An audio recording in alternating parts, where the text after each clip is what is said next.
games. There we have the handshake and off we go. Dubove opens the game with 1 e4.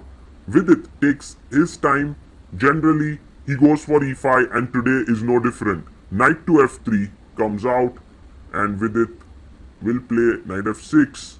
No, he goes knight c6. Right. Bishop b5. We have the Ruy Lopez on the board and Vidit plays a6. Bishop a4 and the knight comes out to f6, attacking the pawn on e4. Dubove castles. Will Vidit take the pawn and go into the open Ruy Lopez? Not really. He goes into bishop c5, the Archangels variation. This is a much more active way to develop your bishop. c3, b5, and now the bishop can drop back either to b3 or c2. Dubove chooses his bishop going back to c2 and Vidit plays in the center with d5. Dubove strikes in the center with d4. Suddenly the position has become very sharp. He takes the pawn and now Dubove's next move is completely shocking. He goes knight d2. But guys, this is all preparation. Don't be shocked. Many games have happened. Pawn takes knight. He takes with the queen. Now attacking the knight as well as the bishop. So you have to save one of them. And Vidit plays bishop e7. He is following the game between Dubove and Vincent Kaimar. Check here. Bishop comes out to d7 and the queen goes back to f3. And now Vidit takes the pawn on d4. This is also well known. The knight comes up to e4. And I think it's a good time to short castle. Yes, that's what he does. Short castle on the board. White now goes bishop g5. Still following the game between Vincent Kaimar and Dubove. Knows his stuff. The best move here is rook e8. Just simply developing. Also knight d5 is a good move.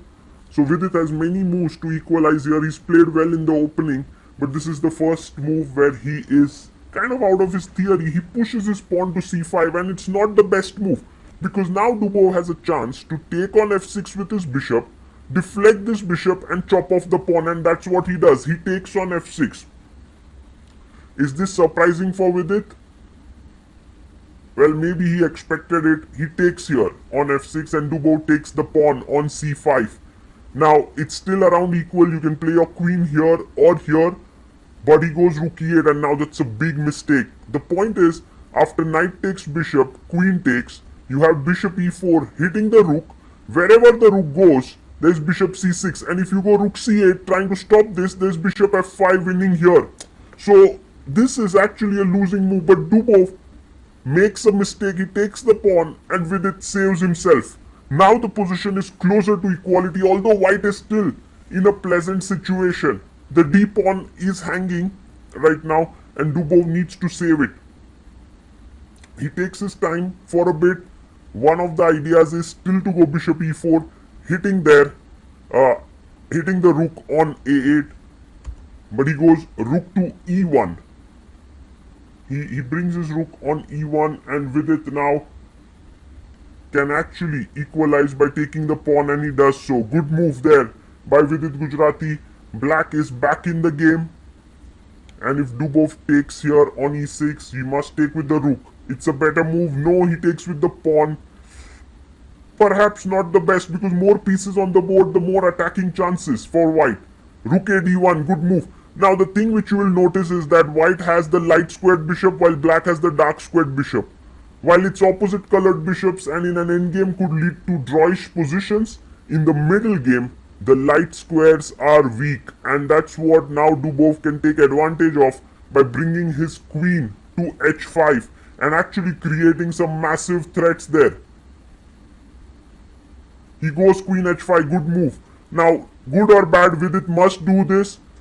Dubove will most likely sacrifice. The king is very weak, but it's still playable position. And Vidit must play his pawn up to g6. It's not a happy move to make because your king is exposed and the rooks can actually swing up and give a check or something, but he goes h6. This is a big error. This is a big mistake because now the queen can come into g6, threatening a check here. The rook can also move up. This is lost now. He goes queen g6. Very powerful move there. Vidit in big trouble there. he played almost, 14 moves of theory, and then by move 22 in the next 7 moves, he's reached a lost position, completely losing there. And now for him, it's not at all easy to figure out what to play. Vidit is taking his time, but it's too late now because threats are too many. He plays his queen here, but notice how the rook is sort of unprotected here, only protected once. And if you take on d4, it's game over because pawn takes would lead to rook takes e8, and if queen takes queen, you take it with the bishop and it's still hanging.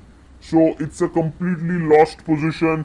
Dubove, all that he needs to do is just take that bishop. He takes it, and Vidit is losing material there. As we saw, take here, this is a rook lost, and if you take the queen, it changes nothing because the bishop comes in and attacks the rook. Vidit has to resign this game because he will be a piece down at this point. There's nothing that he can do. You can see Daniel Dubove knows that he's got the job done. Handshake there. Just 23 moves is all that it took Dubove to beat Vidit. Doesn't happen.